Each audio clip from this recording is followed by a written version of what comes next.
C'est vrai que l'on attendait beaucoup plus de la rencontre du président turc Recep Tayyip Erdogan et du Premier ministre irakien Mohamed Shia al-Soudani. Pour la forme, ils ont salué la coopération entre les deux pays, mais sur le fond, ils n'ont fait état que de progrès limités. C'était pourtant la première fois que al-Soudani se rendait en Turquie depuis son arrivée au pouvoir. Il a été annoncé le lancement d'un grand projet de transport ferroviaire et autoroutier, mais rien n'a été dit, du moins officiellement, sur la présence militaire turque dans le nord de l'Irak et le différend sur le partage des eaux des fleuves transfrontaliers. La question du partage de l'Euphrate et du fleuve Tigre est un différend de longue date. Les autorités irakiennes accusent les barrages construits par la Turquie de provoquer une baisse des niveaux d'eau côté irakien, aggravant le problème de la sécheresse dans le pays. Et de son côté, Ankara dit que Bagdad devrait aborder ce dossier différemment et surtout faire progresser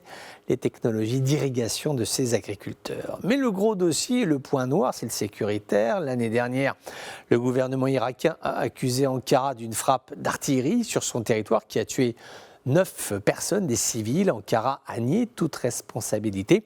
Le nombre croissant d'avant-postes militaires turcs au nord de l'Irak, dans le cadre de la lutte contre le PKK, est motivé par le fait que le siège de l'organisation séparatiste kurde se situe dans les montagnes du Kurdistan irakien. Bagdad soutient que la Turquie viole la souveraineté nationale avec ses campagnes aériennes, campagnes militaires terrestres. Bagdad a demandé à plusieurs reprises à Ankara de retirer ses troupes, en particulier de la base de Bashika près de la ville de Mossoul. Cette base est la cible aussi fréquente des groupes pro-iraniens qui eux aussi opèrent en Irak et qui eux aussi luttent contre l'indépendantisme kurde qui menace également l'Iran.